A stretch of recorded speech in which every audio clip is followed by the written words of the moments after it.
Hello and welcome to another episode of For Your Consideration, the podcast featuring roundtable discussions reevaluating the cinematic canon of past masterpieces and modern classics. I'm your host, Mike Josick. Thanks for joining me.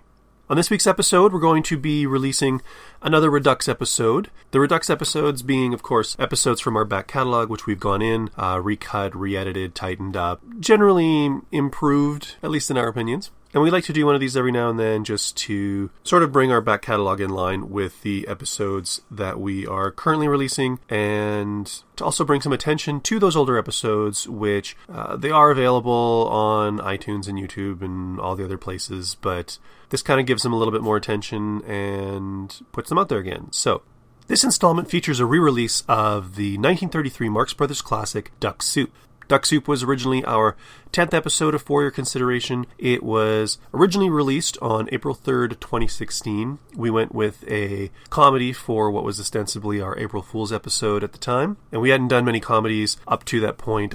This may have been the first comedy we did up to that point. So we were kind of happy to be tackling some lighter fare. And the Marx Brothers had always been a favorite of mine, so I was happy to dive into that film. I should point out that this was at a stage in the podcast where we had yet to come up with the terminology museum piece or masterpiece, so we were still determining whether things were a classic or not a classic. We ran into some conflict with ourselves and with some of the people listening to the show. Movies could still be classics and not be the greatest films of all time, so that's why we tweaked the terminology a little bit. So on this episode, we still determine whether it's a classic or not classic. And there's a comment at the end that references the list of course being AFI's Top 100 list.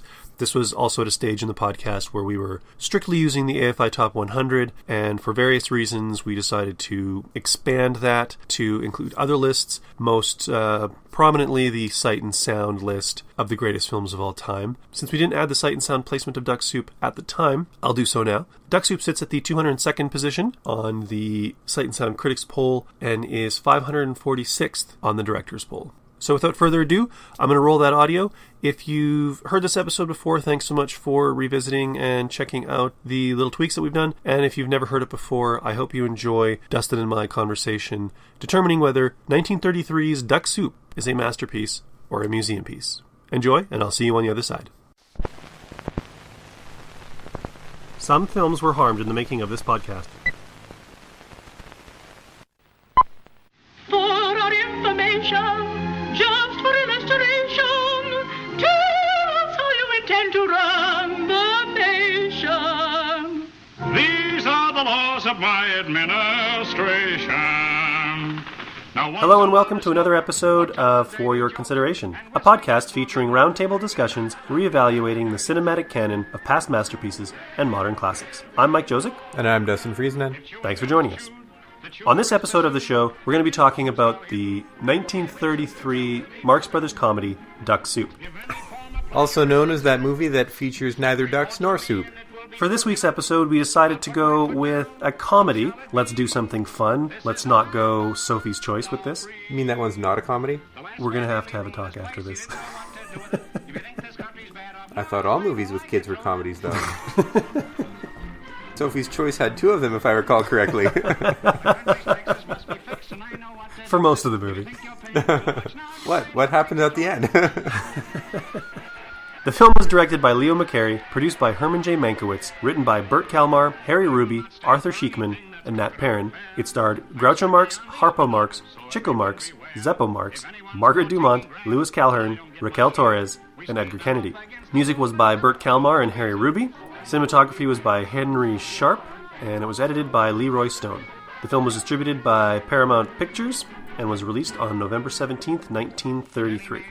From the research that I've done, there's mixed opinions as to whether or not the film was received well or if it flat out bombed in cinemas. I've seen both, but over time, critics have all come to agree that Duck Soup is a classic. It places number 60 on AFI's Top 100 list and is widely considered the Marx Brothers' best film or masterpiece, if you will. We just finished watching the movie. What did you think? So far, I actually don't know much about their repertoire. beyond this movie. It's the second time I've seen it, and it's the only Marx Brothers film that I've seen. I've seen a few parodies here and there, but apparently this is pretty much their routine. And this one, it's a lot better at first. Pretty much anything before the war. It's all over the show. It's very, very non sequitur, however. It's got every style of comedy you could think of, certainly from the 30s. You've got Harpo with his slapstick and his gag comedy, or prop comedy. You've got Chico just being a complete idiot. You've got the straight man, and you've got, of course, Groucho being a complete jackass, which is probably the best stuff, although a lot of it has nothing to do with anything else. That's par for the course for these guys. But at the same time, like, what are we, 80 years later? 80 years later, it's still funny. I'm still laughing at it. It's not topical stuff. It's stuff that, even if it's non sequitur, even if it's situational, it works then and it works now. In a weird way, especially when you think of what's going on in politics and the world right now, this movie is weirdly topical. Because of the whole idea of Rufus T. Firefly and the war that Fredonia ends up in. Just the circus of it. I don't know. I'm drawing parallels to kind of what's going on south of the 49th parallel here right now. To an extent, you can also say that Rufus T. Firefly was pretty much bought in. She says specifically, I will only donate this $20 million if Rufus T. Firefly is the one in charge. This is true. So it's almost saying that money can get you your presidency. I certainly can't think of any anthropomorphic carrots to which this would apply. I think at the time this movie came out, Benito Mussolini denounced it, claiming that it was a personal insult to him, which I think... If you think it's about you, then... There's a deeper problem there. Exactly. I personally love this film. I've always liked this movie. This is probably like the 10th time I've seen it. I love the gags. There's some real classic gags in here, stuff that's really stood the test of time that people still talk about. I love the Marx Brothers. I was never a Stooge guy, although I've been thinking about exploring the Stooges. That's neither here nor there. But I love the comedy of the Marx Brothers. I love the balance. I love the fast talking. I love the physical and the situational and the dialogue-based comedy. I don't know how else to phrase it. And I do think there's a lot of things to be said for, like, Margaret Dumont. Margaret Dumont, I think she's highly underrated. I think over time, a lot of critics and a lot of people have actually really embraced her as a quality actress and not just this sort of brainless comic foil for Groucho, because when you think about it, Groucho has such an aggressive comedy. Like, you have to be good to be able to stand up to that, to be able to take it and give it back. And I think that Groucho and Margaret Dumont had like a really great relationship on and off screen. Not romantic relationship, but just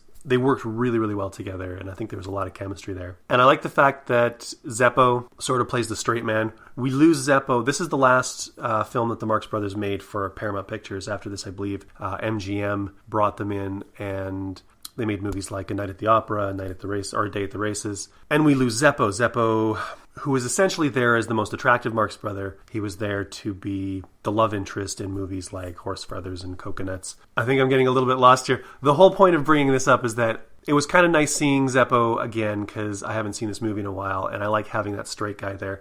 And the Marx Brothers are so chaotic. Having him there to sort of be an anchor, even though as Firefly's secretary, he didn't really do a lot, but I think he still managed to keep Groucho in a box somewhat until he managed to break out and get into Margaret Dumont's orbit, and then things just go crazy. Whereas I'd say Zeppo just flies entirely under the radar. Everybody who wasn't Chico, Groucho, or Harpo just became completely irrelevant. Everybody else was basically a straight man. You had a couple people trying to have these little plots that are foiled here and there, but no matter what ridiculous thing is done by the brothers, those three anyway, almost everybody is a foil, minus the lemonade salesman who tries his damnedest to fight back, and that does not work at all thanks to Harpo. And everyone else acts as though everything they're doing, it's not happening pretty much. So I don't really see a Zeppo doing anything that anyone else couldn't have done. Dumont, she damn near ignored anything that Groucho said except to just continue on with her own lines, which would advance the plot. It had nothing to do with what he was saying half the time. It'd be, pick a card. Sure, what am I going to do with this? Don't worry about it. Keep it. I've got 51 more. And then never brought up. It's just rapid fire just happens. And it has nothing to do with her acting. She's she's a straight man as much as Zeppo is, and anybody could have really done that, I think. I disagree with that. I think a lesser actor... I mean, when you see... I can't remember her last name, but Miss Vera, the ingenue that they were trying to... that Trentino was trying to foist onto Firefly to distract him long enough that he could propose to Mrs. Teasdale. When you see her and Groucho going at it, it's just not the same. When you see her and even the other brothers going at it, it's just not the same. There's something about Margaret Dumont. There's something about... She has a stature. There's definitely talent there. And I think she suffers from what a lot of straight man characters suffer from, in that because they're the straight person, you don't realize how funny they actually are. It becomes really hard to tell whether or not the straight man is funny, or if it's just the fact that there is a straight man. But it requires a certain degree of comic timing and ability and understanding of comedy. A lot of people thought, and this was mostly because of comments that Groucho had made over the years about how, because she was such a prim and proper lady, she didn't understand half of the jokes that were being said. And that has since been denounced, and she knew exactly what was going on. She knew what jokes were working and not working. She knew what the writers were putting down, and she knew how to act the jokes. And that's why I think there's a reason that she's in almost every one of these movies. I just don't see that it's, at least in this particular one, I don't see how the situations were changed that much by the timing. It was almost as though every single joke, to an extent, was existing in and of itself, separate from the rest. There was far less flow because of the rapid-fire nature of it, that it was almost just go, go, go, as opposed to having a specific pause here to give you an impression that the character was even reacting to the joke. And that's where I think that, at least for this particular one, the timing was a little different. I've certainly seen straight men in other ones have that pause, maybe a bit of a look like they're a little confused as to what was being said, some sort of reaction to the joke that's being placed sort of thrown in their direction. With her, and with most any of the characters in this movie, there was no real back and forth, which, like you were saying, that there was a back and forth between him and Dumont, but she never really did any sort of aggressive joke towards him. She never made a joke whatsoever. She was there to set him up. He was there to knock him down. And something that some people may not know about Marx Brothers film comedy, most of this stuff was practiced and worked out through vaudeville. They would actually, like each one of these movies, all of these jokes were tried out in front of a live audience, and they would gauge the amount of laughter based on what they were kind of averaging with a live audience. So when they were filming it, they didn't want people to miss jokes because there was so much fast talking and there was so much stuff being thrown out there that they were there's times I remember watching A Night at the Opera with one of my kids, and there was like this just slightly too long pause after a joke, and they were like, why is that there? It's because they had timed it out so that the audience in the theater could laugh and not actually miss any of the dialogue that comes afterwards.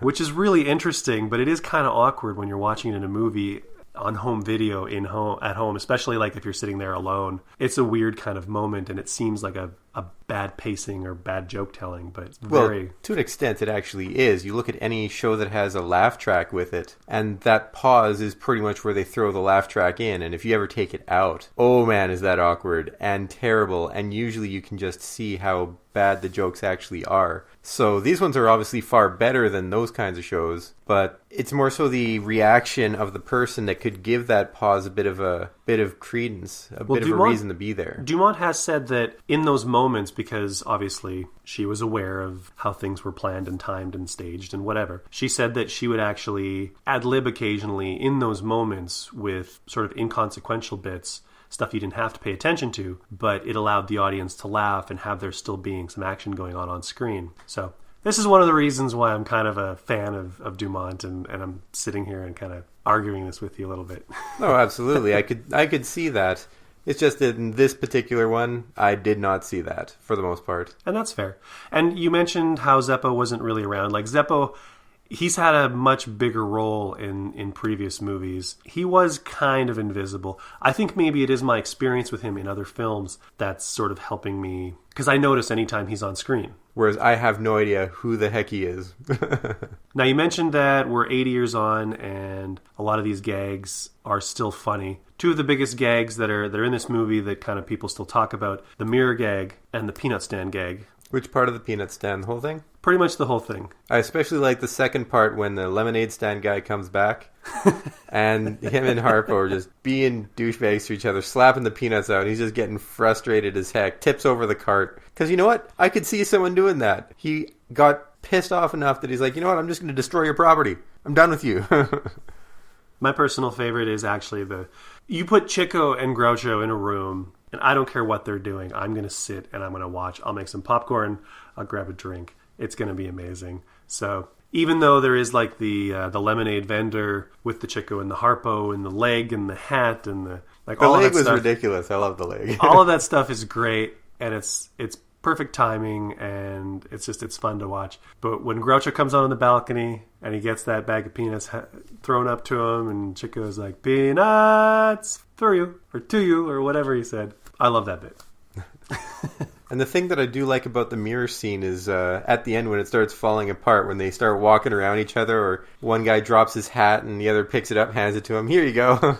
I think that's another bit of genius in their comedy, because they're so good up until that point where you're like 3/4 into the gag and it starts falling apart and they're not perfectly in sync, and there's the hat dropping, and you know that the characters probably know that the other knows that it's not a reflection and that suspension of disbelief has been broken, but they keep going with the gag. The audience is probably laughing. The audience is probably like sort of half paying attention maybe to what's going on. So they're kind of playing with it more at the end, and then it just sort of escalates when the third Groucho sort of pops in because Chico sticks his head in. I love that gag. I love the way it's done. It's absolutely genius. Very, very well done. What I don't think was very well done was once you hit the war song, that song just kept going and going. And the "We're Going to War" song has always been, ever since from the first viewing of this movie, it's just, oh my God, this is still going.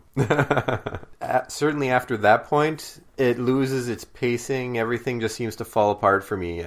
It stops being near as entertaining and witty to me. I will say that, yes, once that song comes in, it's too long, it interrupts the pacing, and there's a very clear divide between the hijinks with Fredonia pre-war and what's going on with Fredonia while it's at war with the neighboring country, Slovenia. Personally, I think that war bit is absolutely genius. I think if you just sat down and watched that last, whatever it is, 10, 15 minutes of just the war jokes and saying, we're never going to survive, we need help, and then Harpo goes and he puts the help wanted sign outside the door, or you get all the different groups just suddenly coming out of nowhere, the rowers, the swimmers, the dogs and the monkeys in the jungle, because why not? Just any number of the verbal or visual jokes that happen in that scene. I think it's absolutely genius. I think that's like a Marx Brothers masterpiece comedy moment. But I think it's unfortunate that there is that divide where it doesn't feel... It's not like watching A Night at the Opera where things are kind of logically progressing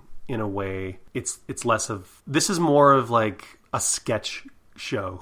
There's this loose structure to it. Half the stuff is non sequitur. It's just bouncing around. Very hectic. And for the most part, I think that's fine, because that's the style of comedy. That's the internal logic that's been created for the movie. But I think it also hurts the movie in a way. At the very least, near the end it does. I was definitely feeling it for the first half. Kind of slowed down there at the end for me in terms of appreciation of everything that's going on. And that song that broke it up, it hurts it big time. Now, what did you think of the other songs? There was at least 2 or 3 other songs. There was Captain Spaulding's introduction. See, those ones they were short, they were to the point, and I think they worked. They worked fairly nicely. It didn't feel like it was breaking it up. It didn't even seem too awkward to have a song when everyone else was normally just talking. Even though in none of the songs nothing particularly funny happened, it didn't hurt the pacing, I feel. I do like the fact that the songs in traditional musical fashion, like a musical play or a musical film where the song is integrated into the story and it continues the story.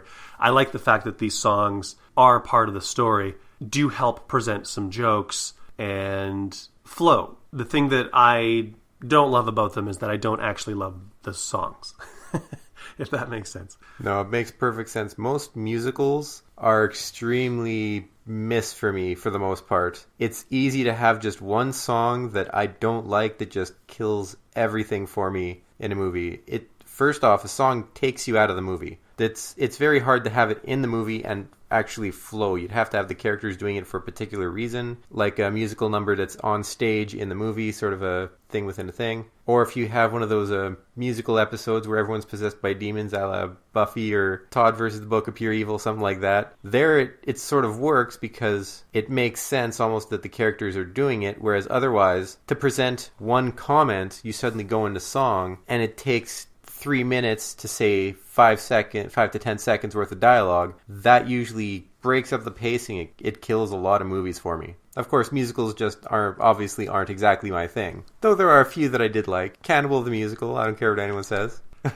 I didn't think that the music was done poorly. They were just songs I didn't really care for. So I don't begrudge them. I just don't applaud them, I guess is maybe the best way to say it. And even though I don't really applaud those first couple, I think almost the length is the thing that made them much more tolerable. Agreed. This film has been criticized for having very little story. I think a lot of the early Marx Brothers movies were essentially just showcases for jokes that they had developed and put together. And it tended to work all right. I think there was a bit of a disjointedness to this movie. It is a little more chaotic than I think I'm used to Marx Brothers movies being. I'm kind of curious, you not having seen really any other Marx Brothers movies, how did you feel about it? It is very chaotic and disjointed. The closest thing I could think of is Monty Python, but even there they had a story going on in the background that was happening throughout the whole thing. Whereas here you'd suddenly throw in, okay, here's the peanut guy that has very little to do with anything. Felt very non sequitur to me, just out of the blue. Here's a joke. It's something that I guess sort of fits in the narrative. To be fair, though, even though the movie is really light on story, it's not like Snow White and the Seven Dwarfs where there's about 3 minutes of movie and then there's like 5 musical numbers that are about 3 minutes each. Like it's maybe more than 3 minutes. I don't know. That much I can agree. You still have the little subplot with, okay, let's try to get Rufus D. Firefly to fall for you while I try to steal Mrs. Teasdale so I can get her money. And then you have Rufus, after having insulted the ambassador over and over again, going back and forth between whether or not they'll go to war, him just trying to appoint people and pretty much generally messing up the country, which is what he says in the song, quite frankly. He admitted it. Everyone applauded it. So, once again, very much like certain anthropomorphic carrots, everyone applauding just inane governing. So, it did advance the plot at very least. A lot of even some of the slapstick that they were doing, and everyone just sort of trying to appease him to an extent, it would seem, almost, by being little straight men or foils. You have the war scene, so yes, you have a war going on. They're having problems, they're calling for help, then they capture the guy. Yeah, it's all done on a very small scale, but stuff is still moving on. It's not like, here's a 3-minute song about washing for dinner. I think it should also be qualified that we're saying the movie is light on story, but it's also a 68-minute movie. So it's not like they're dragging this out for an hour and a half, 2 hours. You could say a lot of movies are light on story if you really just want to boil it down to its basic premise.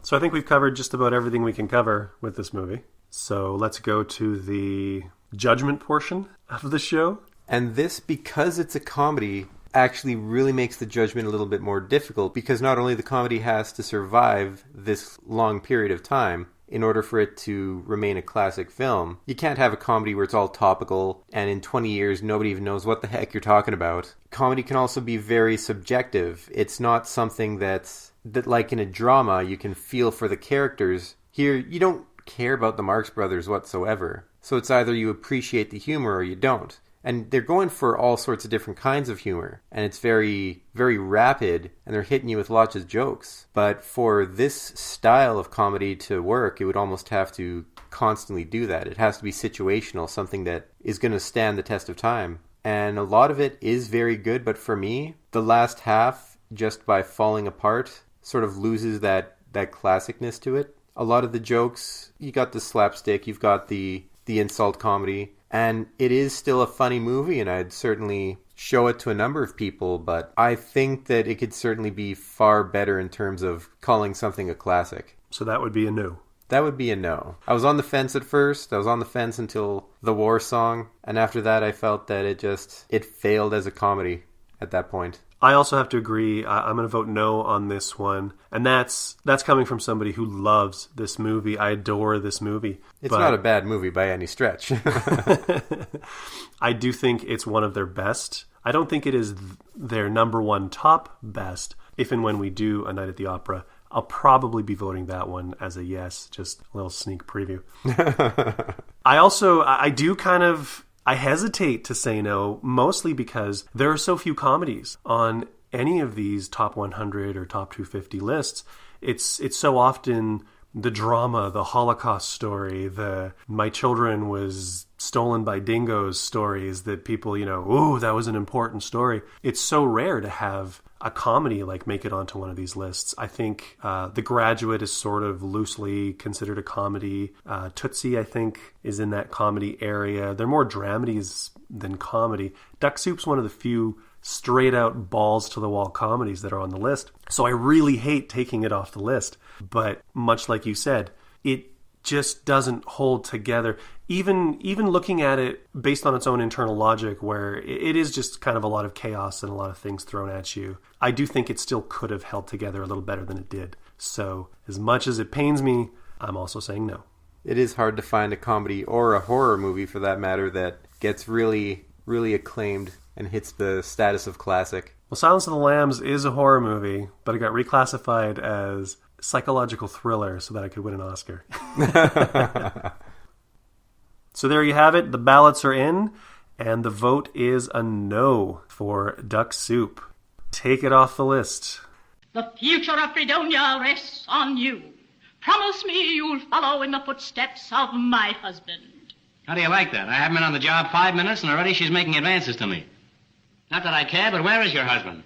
Why, he's dead. I'll bet he's just using that as an excuse. I was with him till the very end. No wonder he passed away.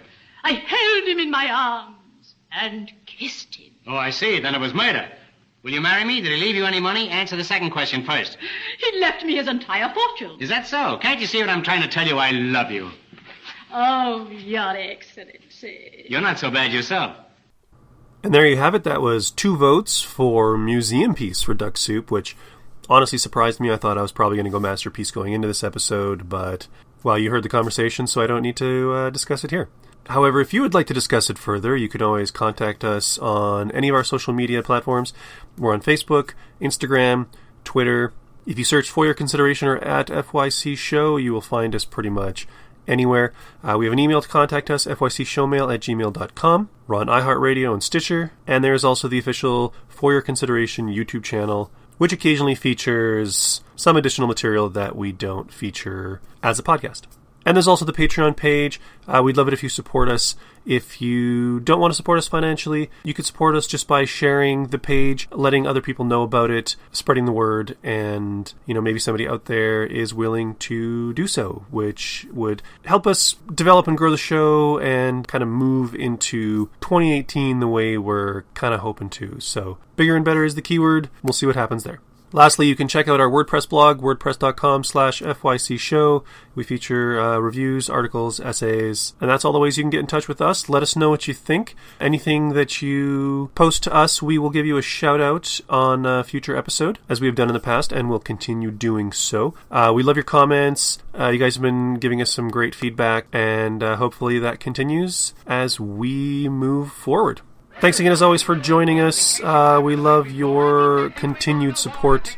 As I said earlier, if you've heard the episode before, doubly thanks for checking us out again. And if you've never heard the episode before, we hope you enjoyed it. We do have an entire back catalog of material that you can go and check out. Pick the movies that you like, that you've seen, give us a listen, come back and tell us what you think. And with that, we bring this episode to a wrap. We'll see you next week, where we'll be featuring a brand new conversation about a classic film, determining whether it is a museum piece or a masterpiece. So hopefully we'll see you then. I'm your host, Mike Josick. Thanks for joining us.